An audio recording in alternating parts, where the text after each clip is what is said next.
Hello, everybody. Good morning and welcome to Live at the Waterhole. We're first up. We're in the Great White Place, Etosha, and that's in Namibia. My name is Ralph Kirsten, and what does the bush hold in store for us today? Well, you'll just have to sit back, relax, and see what animals come down to the different waterholes. And as per usual, please don't forget that this is a live and interactive experience, so we'd love for you to jump on board with us and send us through your questions and your comments. You can do that by going on the WildEarth website and registering. You can also join the conversation on X, formerly known as Twitter, using the hashtag WildEarth, and also on the YouTube live chat. Whatever it might be wildlife related, please send it through. Nice clear start here in Etosha at the Okukuyu waterhole. And as per usual, quite a few springbokkies just milling about, some having a bit of a drink. And this one here closest to us, just grazing a little bit on those new shoots of grass.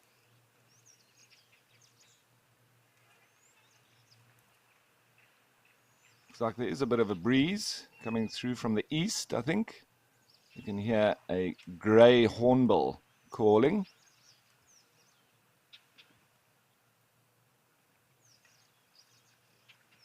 So it does look nice and clear here, and I think it's probably going to be quite warm. But that being said, let's go and have a look what the weather's going to be like across all the different locations.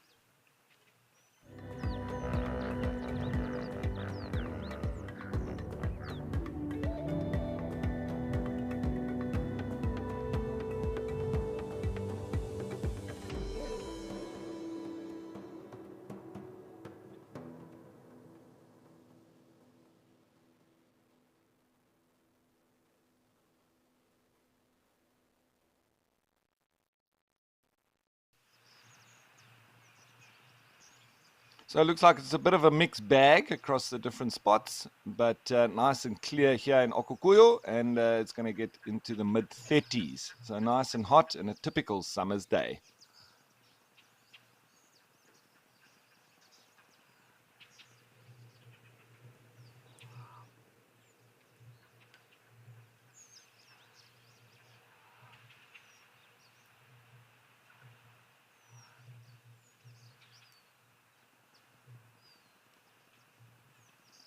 We would expect to see some zebra and wildebeest as well as oryx coming through here at some stage as well. If we're lucky, maybe even some giraffe.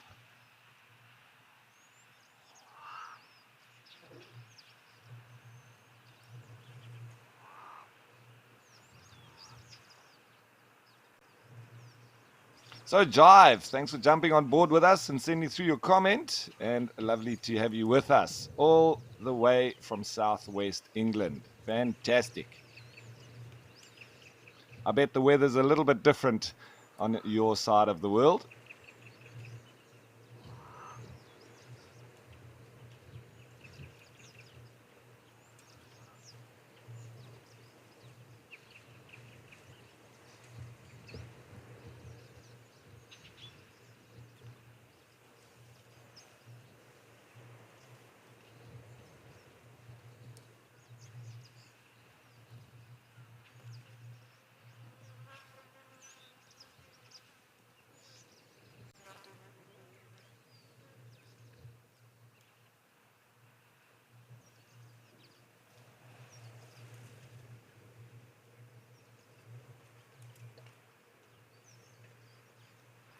So just get a bit of a closer look at these springbok. You can see these are rams, nice thick horns. And you'll compare that with the thin horns of the females. I always say it's like if you put your two thumbs together, those are the males, and if you put your two pinkies together, those are the females. A sort of difference in thickness.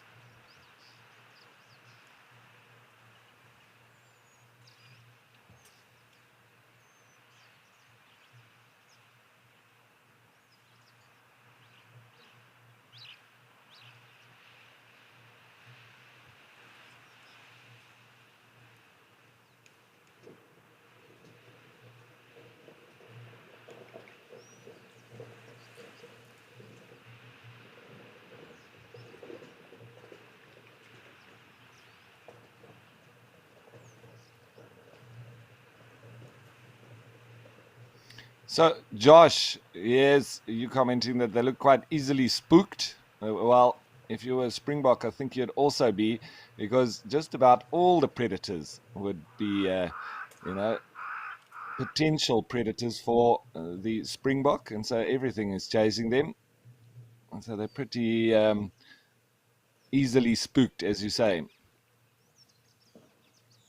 And they need to be. That's why they've survived through the centuries.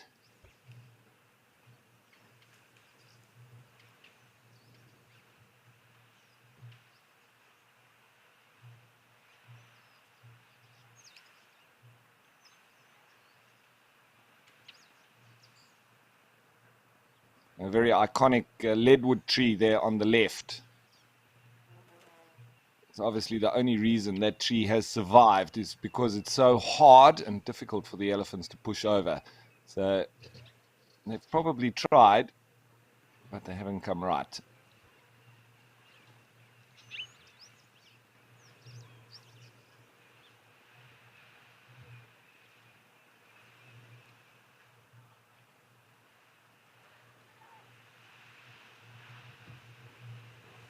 So nice to start here in the Etosha National Park at Okukuyu, but I think it's time we change of place. Let's head to the northwest province of South Africa, the Madikwe Game Reserve and Jamala.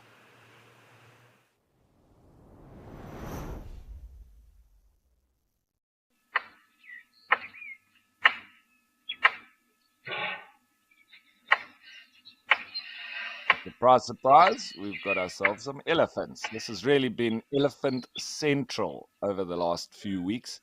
Lots and lots of elephants coming through. Always lovely to watch. And there's our little warthog family. A female with her 4 little piglets. They're still doing well. That's good to see.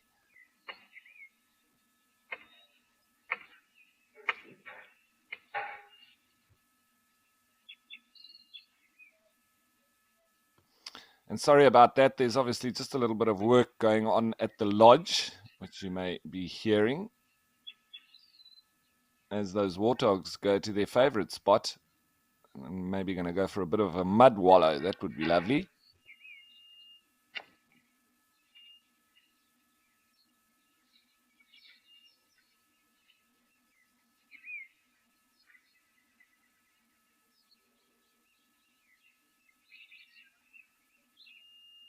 Yeah, mama pigs in the mud.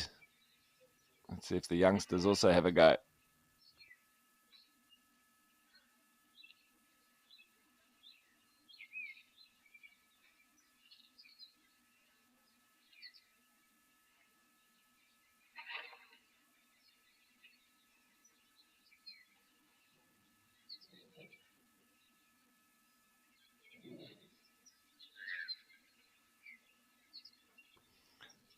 And you often find after they do a little bit of wallowing, it's like it really gives them a lot of energy.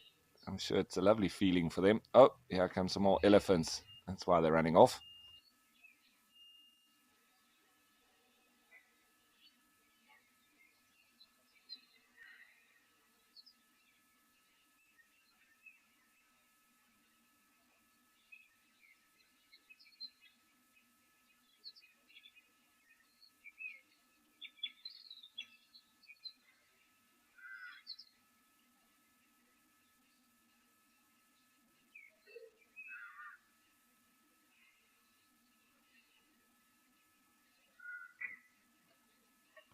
Jive Bunny, I like it. A baby elephant today keeps the doctor away. They are lovely to watch, aren't they?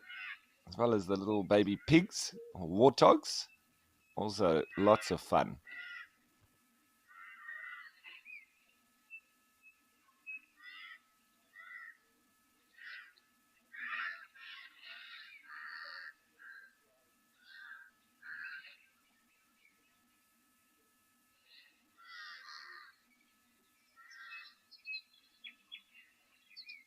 There's a chin spot Battis calling. 3 blind mice.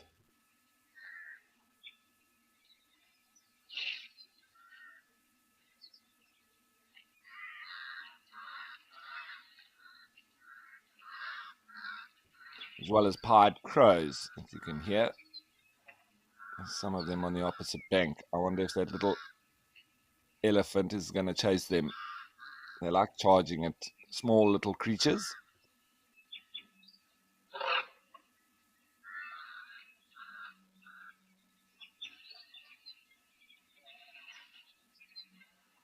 And there we go.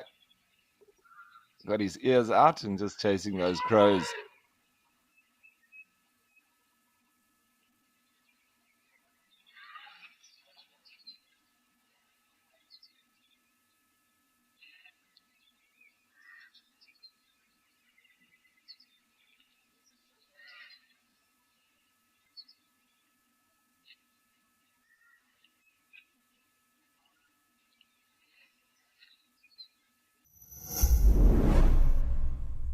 For those in the wet and cold this festive season, transport yourself to a warm and sunny Africa. With virtual safaris in real time. Interact with African naturalists, connect with fellow nature lovers across the globe, fall in love with nature, and join the WildEarth family this festive season. WildEarth, connecting you to nature.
The youngsters often find it a very nice game to chase animals about, and they don't really give them much chance to come for a drink. They'll just have to wait until these elephants move off.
So these elephants all marching around the waterhole. I wonder if they're going to come here for a bit of a mud bath.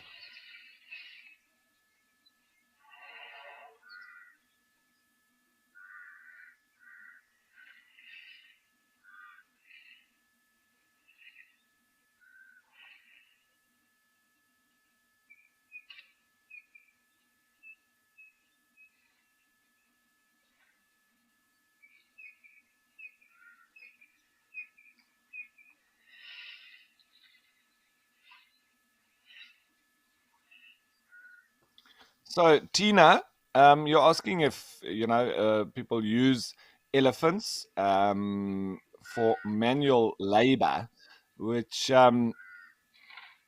African elephants have never truly been tamed, and it's never really happened with African elephants. Um, and historically, it's only really been the Asian elephants that have been tamed and put to manual labor.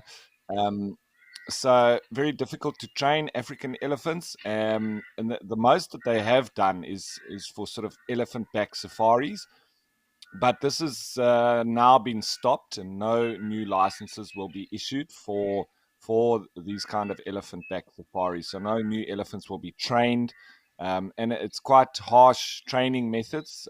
They literally have to break the spirit of the animal, so it needs to know that for safety reasons that you can command the elephant to stop, and with those kind of methods that they use spikes and things, and they chain them up, and it's just really, animal rights have been all over it, and I also don't agree with it, and it is, yeah, as a result, it's been banned, it's been stopped.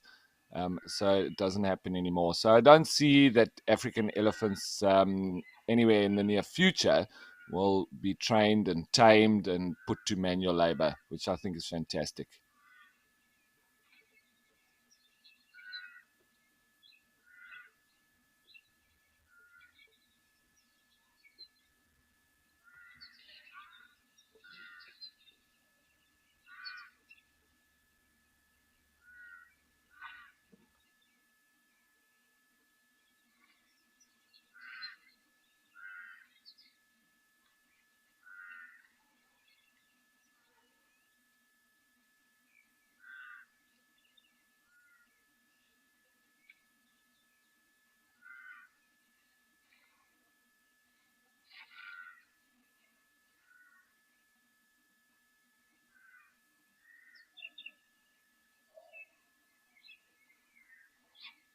Yeah, April, you're saying that this looks like a wonderful picture. Um, yes, I must say it is beautiful here at the Jamala Waterhole, and we really are lucky that we have so much elephant activity as well.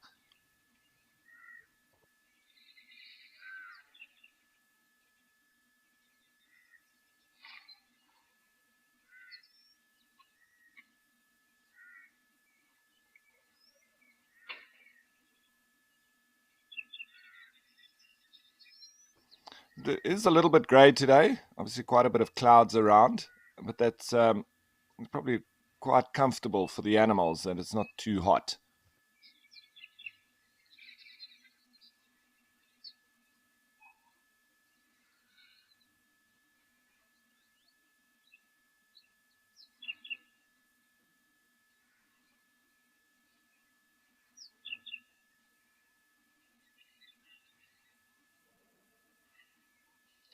So I thought they might have come onto this side for a bit of a mud bath, or just at least spray themselves with water, but it's been too long. Now they seem to be moving off. But we have another three warthogs that have come in.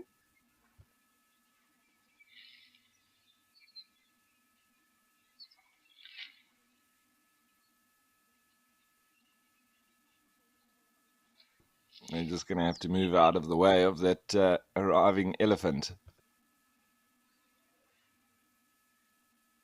And the water buck at least getting in for a drink now.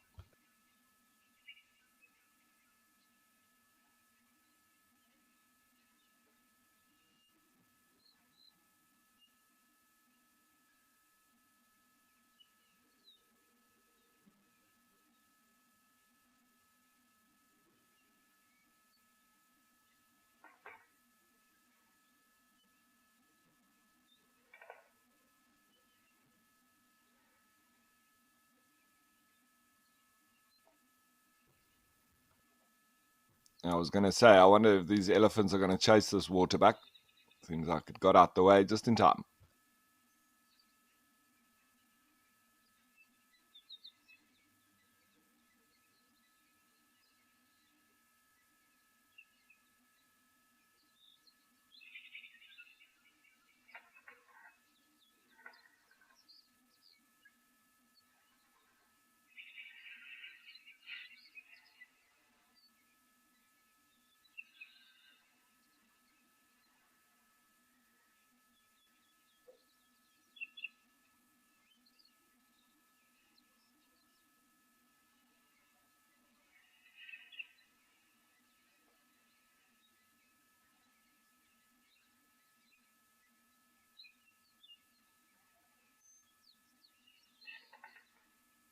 And another young bull arriving. Looks like it wants to go for a drink.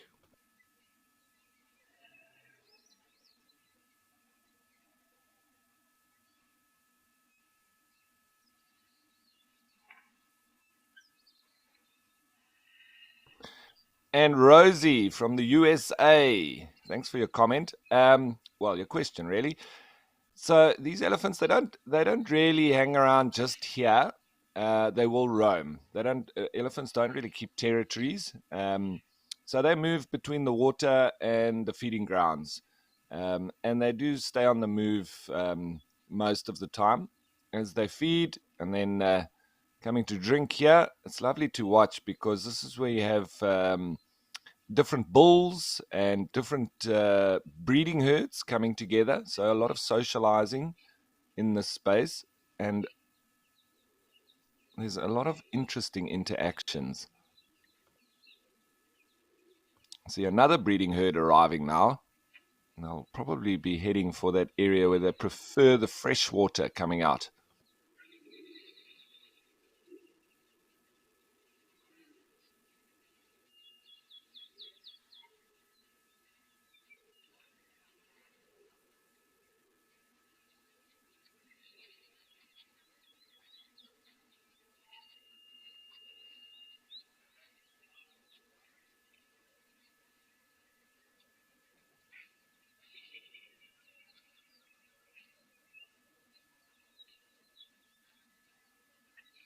See the youngsters, they can't reach without having to kneel down on that side, on the right there.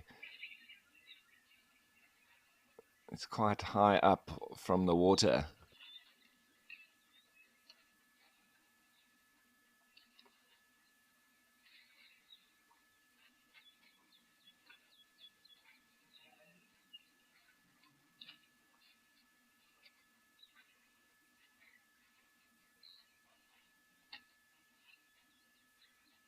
These elephants look to be quite wet. It seems like they've already had some kind of bath somewhere.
So I've spoken on this topic regularly, but I've found another lovely article on the Pilansberg National Park website, which is just under 80 kilometers from the Madikwe Game Reserve.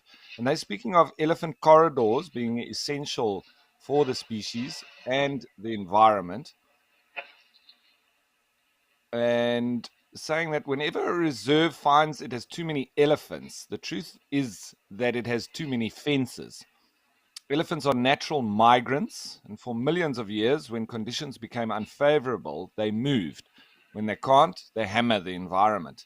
It's a problem Northwest Province's exclusive 80,000 hectare Madikwe Game Reserve has right now.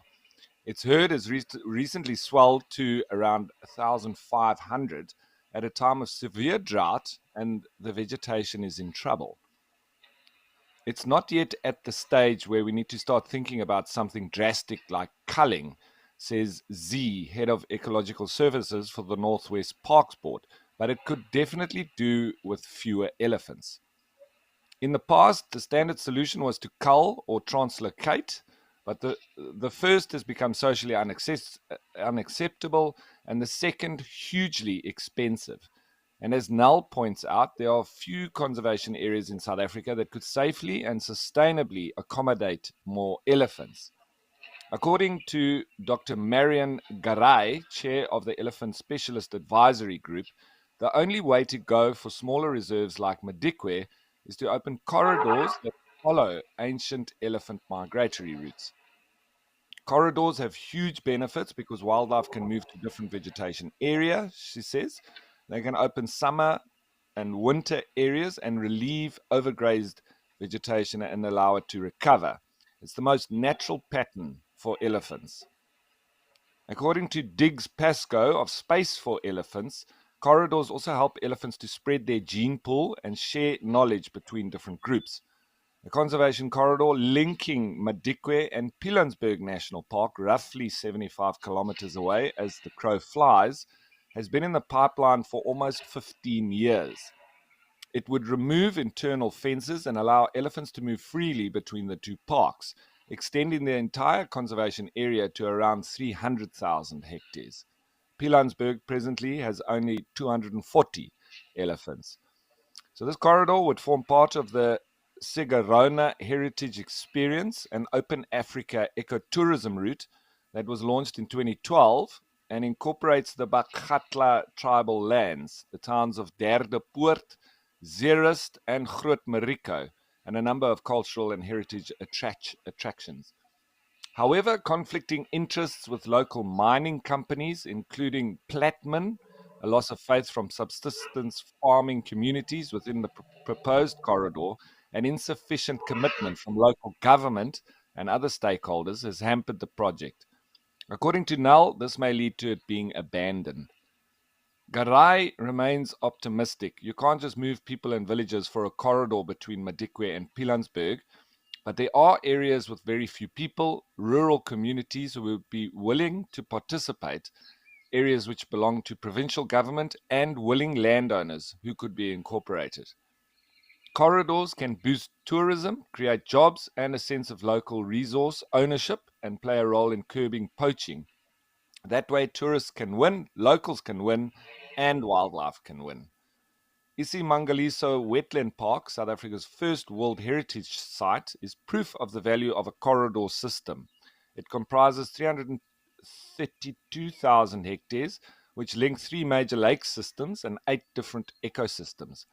It has been widely recognized for its pioneering conservation vision, the empowerment of local communities, and the value of corridors.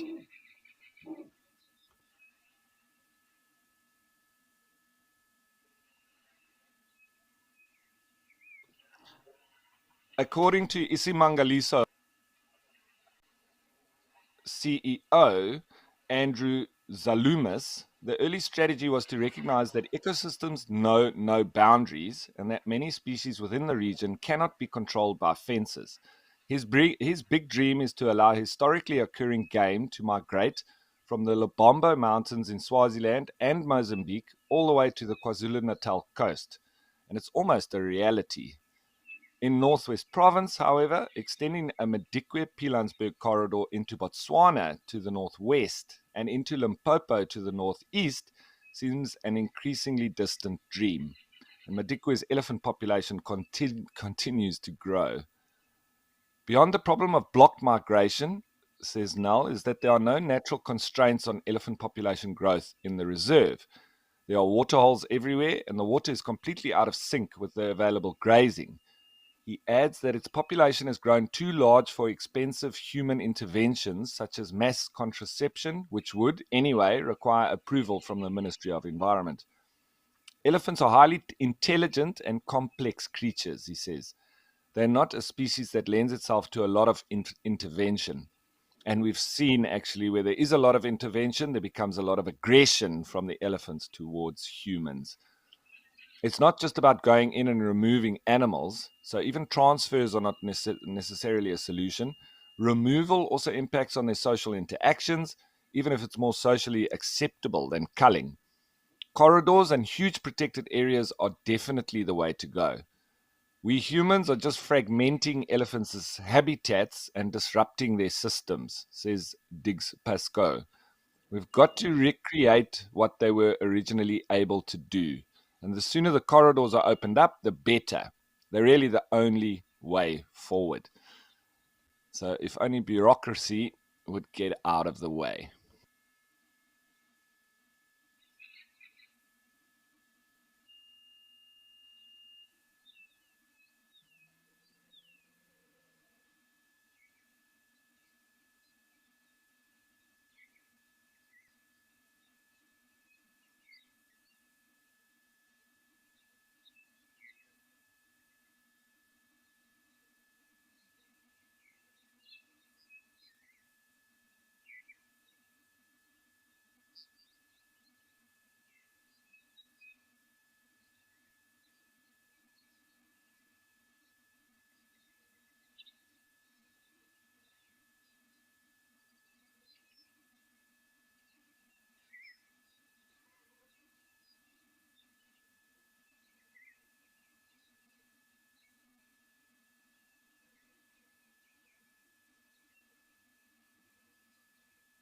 So Moses, thanks for your comment. And yeah, it's uh, it's always, I think, important to go deeper into the places that we are visiting, as well as the plight of the different animals and the ecosystems and the conservation management teams, and what they're faced with.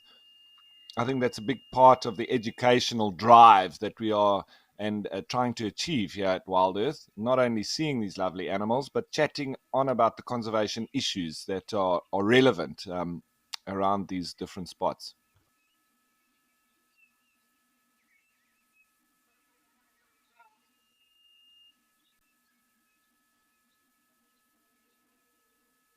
There's an African spoonbill.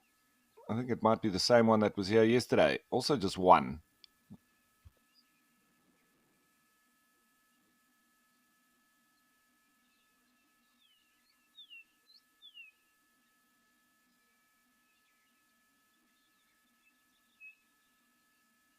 So they have their bill just slightly ajar, and then they move it backwards and forwards like that. And anything that it touches, that invertebrate or arthropod or any kinds of insect larvas and so on, and then they just snap the bill shut.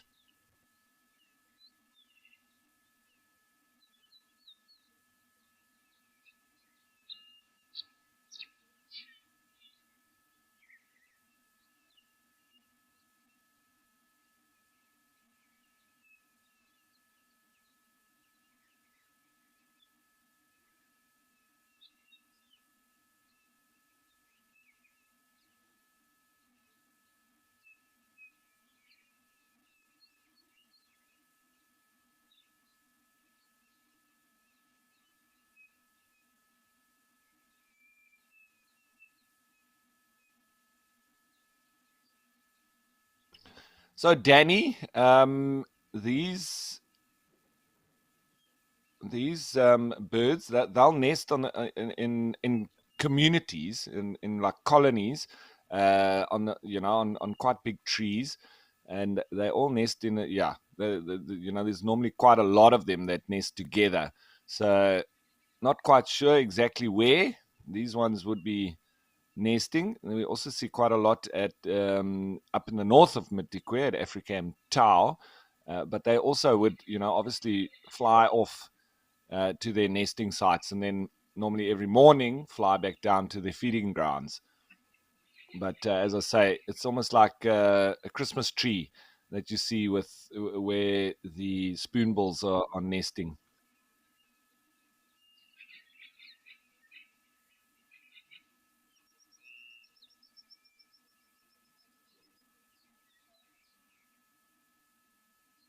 And where they do nest, you can often have other alternative colonies with them, like egrets and ibises and herons.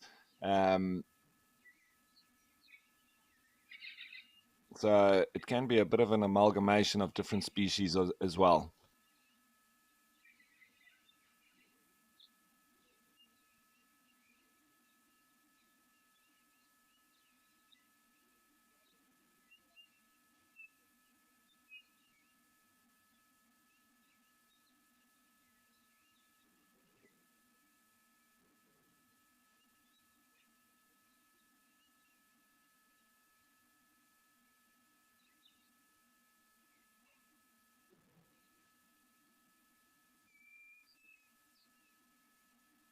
Seems like he is getting quite a bit of food, whether it's tadpoles or little fish or insects, I'm not quite sure.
So, Victor, um, most birds cool themselves down in the same way. It's mainly, that gular flapping.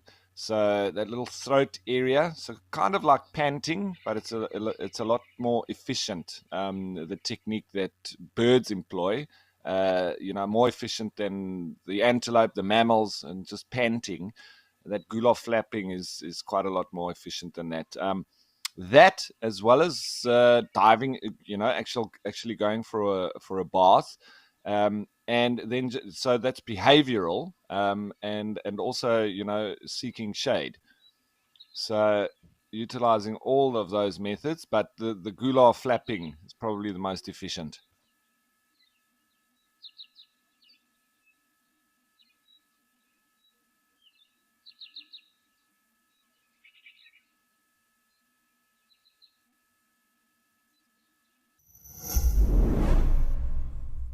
We all know the struggle of finding the perfect gift.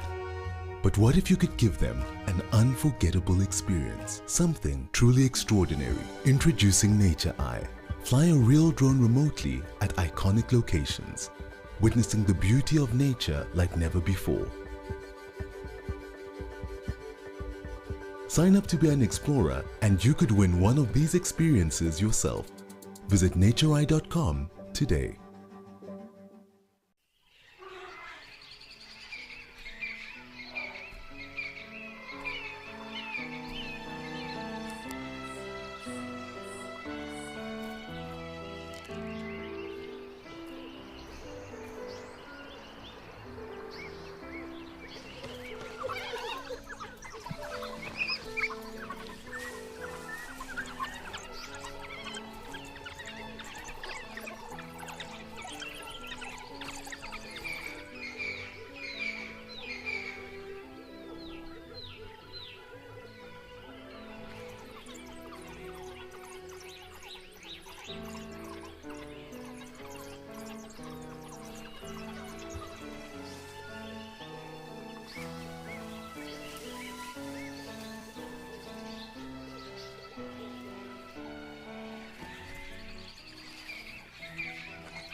So the spoonbill just continues to be hard at work, getting its lunch in.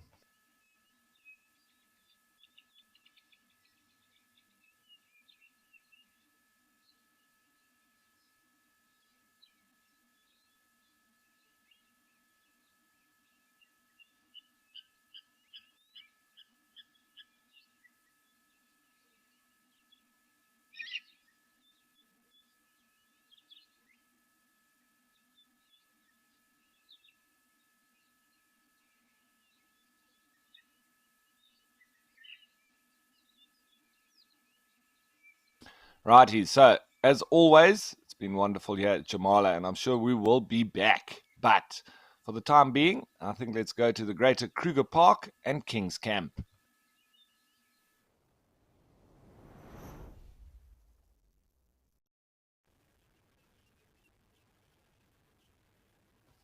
Seems to be a little bit brighter here, but there is quite thick cloud cover.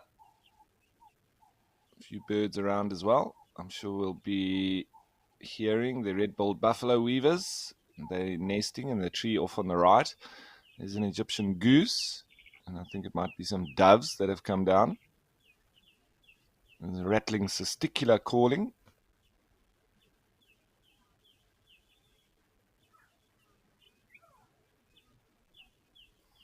Grey go-away bird.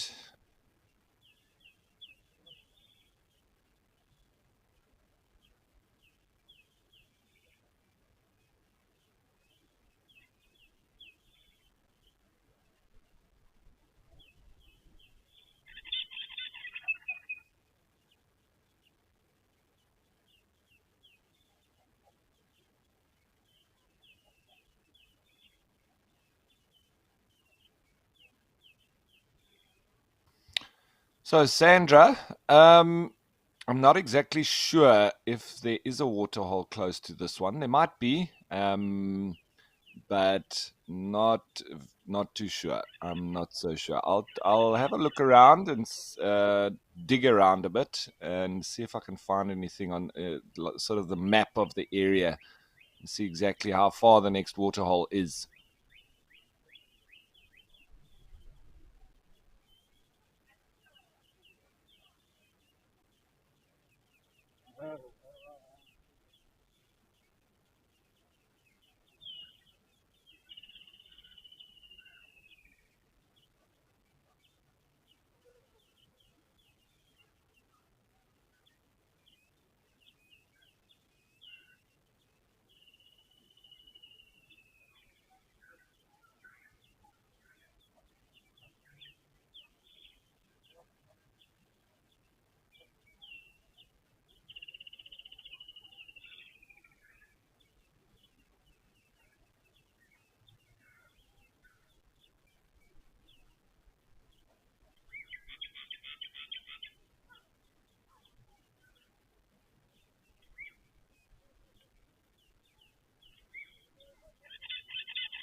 So just looking on Google Maps and Google Earth, I can see this waterhole at King's Camp, and there's a river not too far from here. It's called the Slaralumi. Slaralumi River, and there's obviously some weirs in this river. It looks like a bit of a seasonal river, but there's pools dotted along it. So yes, we could say that there are water points, water holes nearby, but it's all along the Slaralumi River.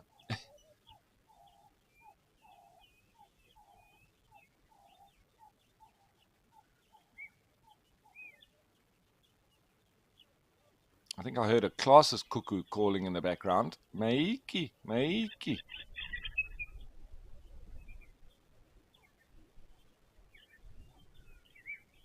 And those birds we saw earlier were Indian miners. And they're still there.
So, Carol, yeah, that's a good question. The wind, you know, obviously, the smaller the bird is, the more it's affected by the wind.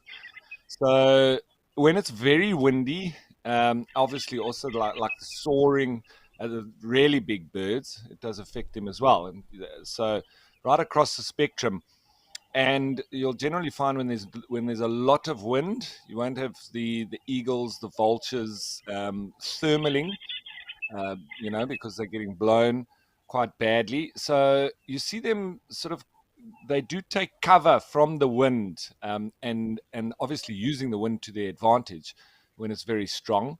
And the smaller birds, they tend to stay more so to the thickets, and then the bigger birds obviously not flying as high, and sort of trying to use the wind a bit more to their advantage. But it definitely affects them a lot.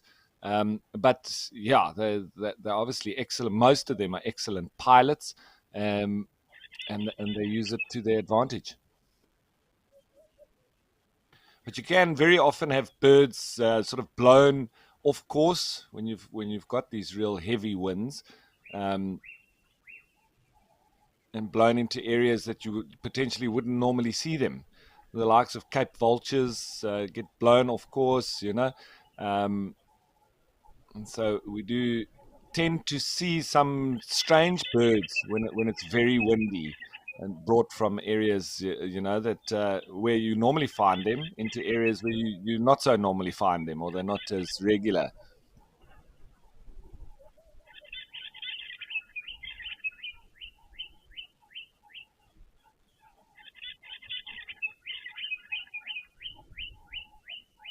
Sounds like it could be a black-back puffback.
All right, so a little bit quiet here at King's Camp, but we'll keep an eye on it and come back if anything exciting happens here.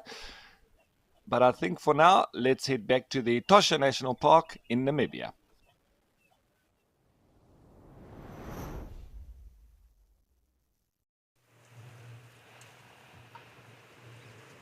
where, as per usual, we've got some springbok, and there's an oryx or gemsbok.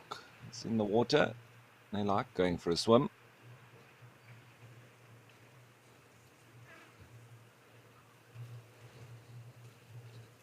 And a lovely, clear, open day.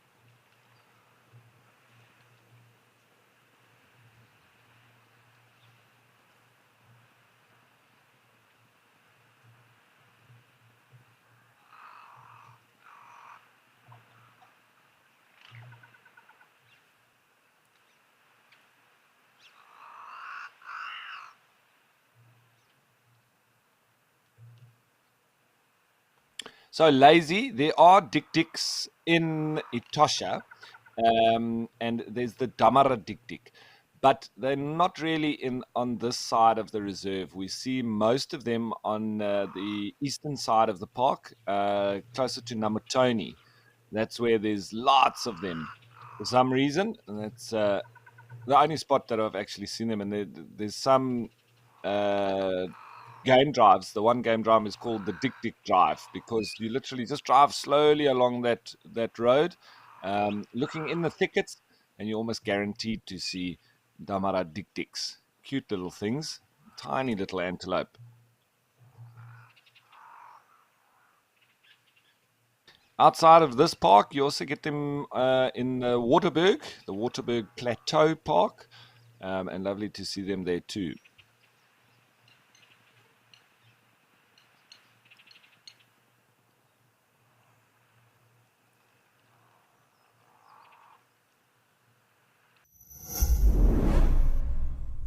If you're hooked on Africam's live wildlife cams, then it's high time you joined Africam All Access. As a member, you'll be part of an exclusive pack with plenty of perks like uninterrupted, crystal clear streams, access to our chat feature, chances to flaunt your photo skills, and of course, exclusive content. Just head on over to Africam's YouTube channel and hit that join button to sign up for Africam All Access.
Lorraine, the mopani trees, they do maintain leaves through the winter months, and mopanis are actually one of the trees that really assist the animals get through winter months because a lot of the protein, even in the dry leaves, is maintained. Even once they turn brown on the ground, they can still be eaten. So yes, but even through the winter months, they keep producing those butterfly shaped leaves.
Starbuck, yeah, to see a baby oryx or gemsbok, it does seem quite rare, doesn't it? But we see a lot of them in Etosha, not very often at the Waterhole, though.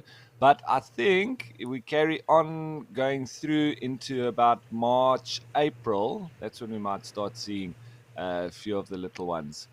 So, but yes, I mean, they're not as rare as we think. I see them a lot in Namibia, but we'll get into that period a little bit in a few months' time, and we might see some coming through here to have a drink.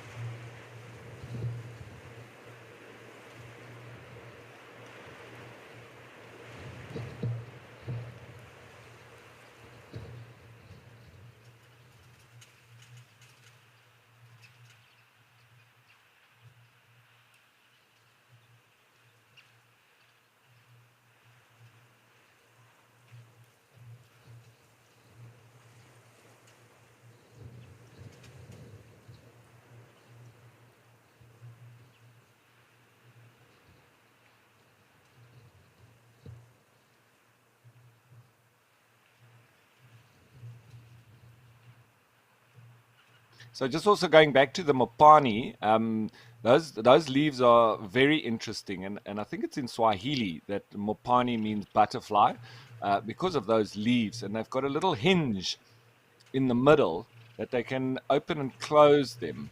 So they close them to limit water loss, and they'll do that when it's very hot and dry.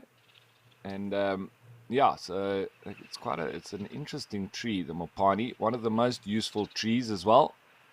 Excellent firewood. It's a very hard wood, and I've even fashioned a trailer axle out of mopani branch when we snapped an axle, and like I say, then we fashioned one out of a mopani, the right thickness of an axle, and quite straight as well. Um, and it was enough for us to carry the trailer for 300 kilometers and to get it repaired. So very useful.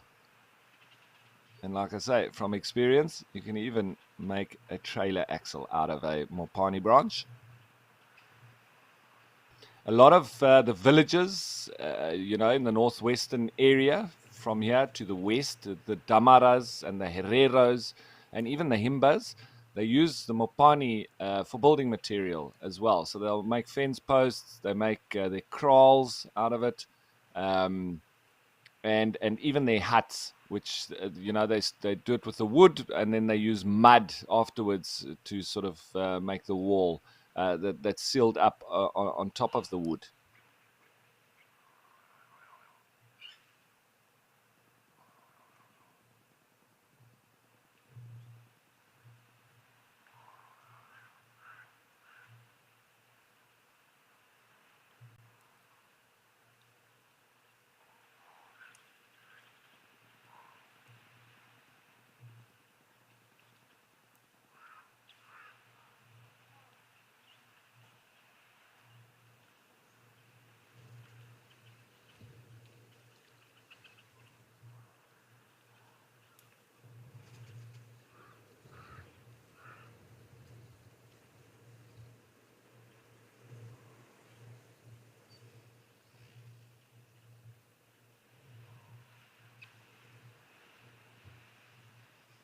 So Lorraine, absolutely, that leadwood has done very well to survive the elephants.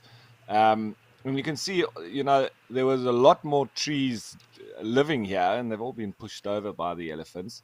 And they seem to have left some of these acacias, but who knows? They might push those over in the future. But that leadwood is big enough that I don't think the elephants would be able to push it over. And I think that's probably the only reason why it's still standing, being that close to the water.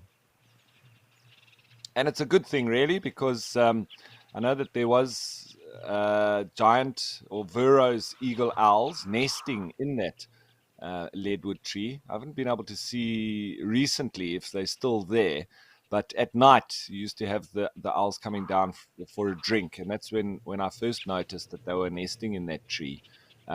So it's a lovely tree to nest in. It's right near to the water, and it provides ample shade for a lot of the animals that come through. They have a drink and then they go and rest up in the shade before they head back to their feeding grounds once it's a bit cooler.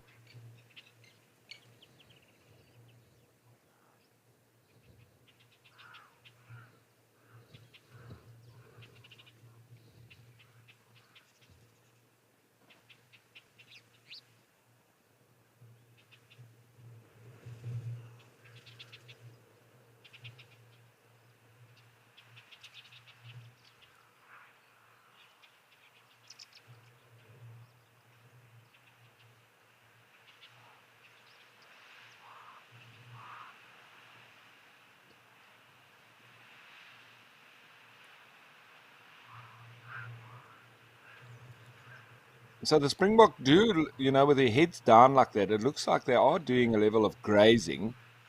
I think there might be some new shoots that have started to poke through, grass shoots after a little bit of rain that we've had.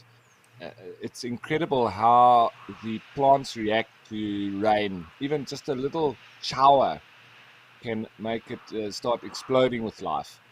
So I wouldn't be surprised if that's why they're hanging around here and seemingly grazing in the background with the new shoots of grass after the rain.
Sounds like there could be some sparrows just calling, as well as some little waxbills. It sounds like blue waxbills as well. Very high pitched, soft call.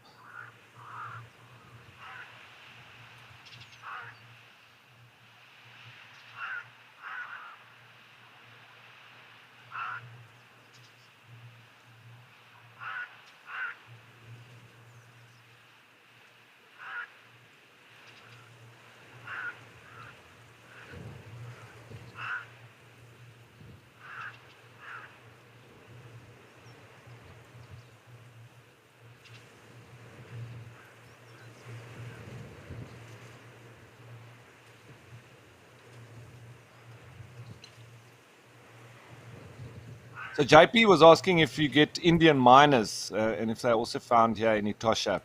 So far, not so, JP. I've never seen them, in Namibia as a whole. Starting out, I think they were introduced in Durban, in Port Natal at the time. And so Durban was, when I was growing up, my parents, they come from Durban, and there was a lot of Indian miners there. But even when we moved up to Gauteng, there was none there. Now you start to get them there. And they seem to have then moved across the country, but I don't know if they sort of get through that greater Kalahari region and then moving into the desert of the Namib. I'm not saying it won't happen, but maybe the resources are not that likely for them to move across to that side. But who knows? In the future, maybe we will get Indian miners in Etosha.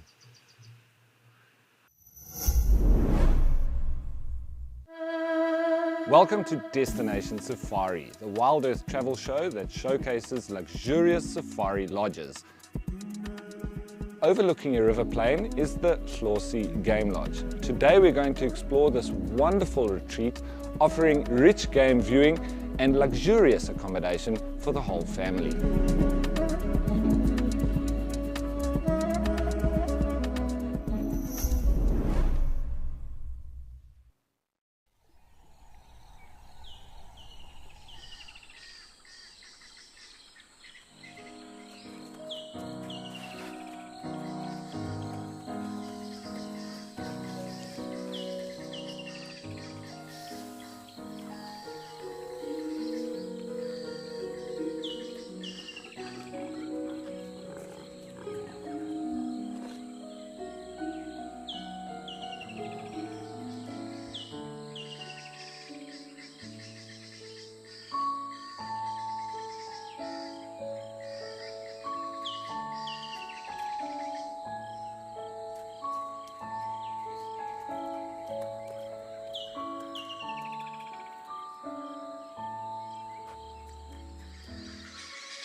And as the oryx like to do, they walk a little bit deeper into the water before they start to drink, where it's not so churned up with mud along the edges.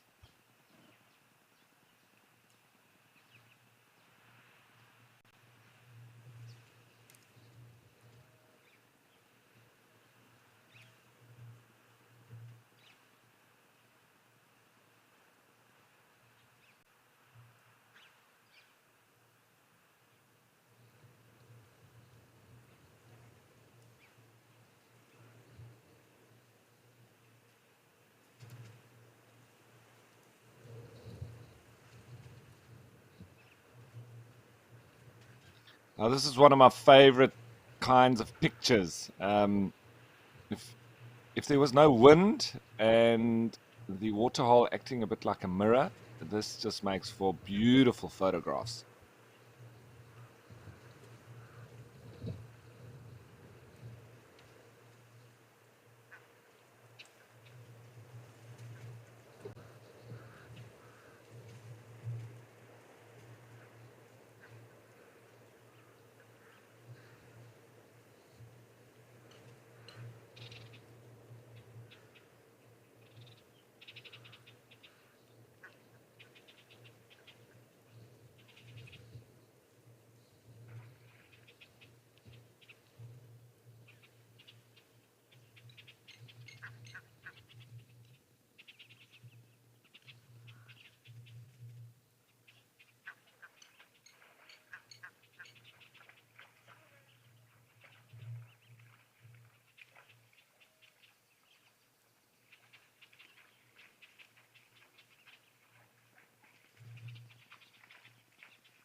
So, Kay, asking about the crows and if they affect the ecosystem.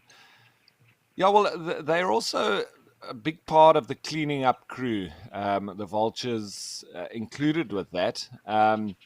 But the crows, you often find them doing well around human habitation. They're highly intelligent. Birds are the crows. So you often find them, where people are, and buildings are, because they know that there's lots of food around people. So that's why we find a lot of crows here at this waterhole. It's as a result of the camp itself. I don't think it has an adverse effect on the ecosystem around here. I just think they do very well because there's a lot of food availability from the human behavior.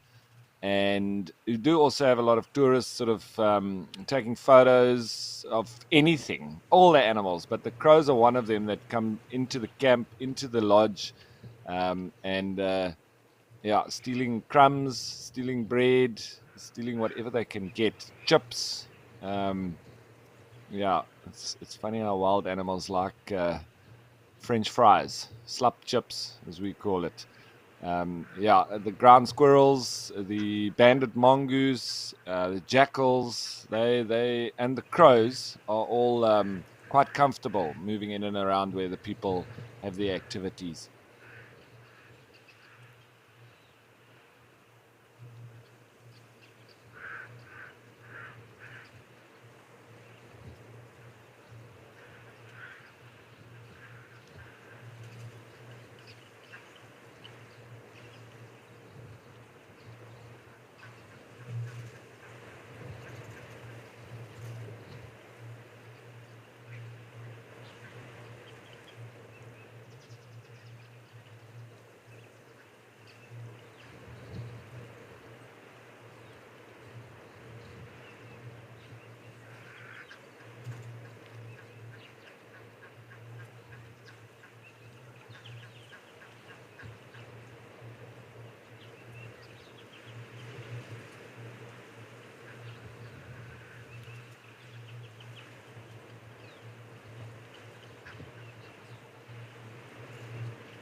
A lot goes on behind the scenes of a safari.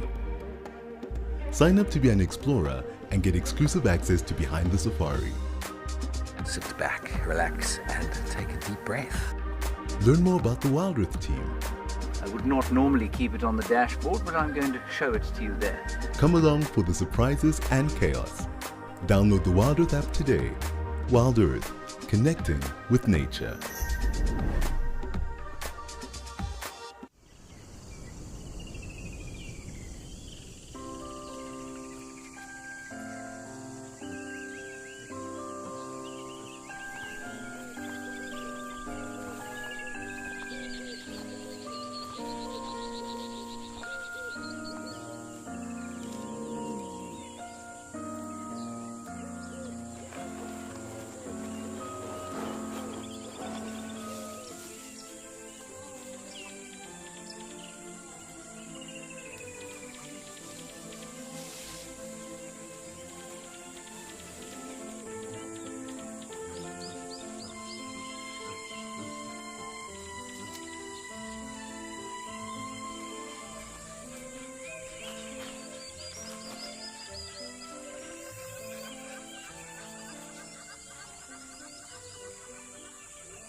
It looks like those zebras might slowly be coming towards us. They're taking their time, but I think they'll come through.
All right, so the time has come for us to introduce the Africam waterholes, and that's wonderful because then we've got a whole lot more locations that we can go to, and that will be from now.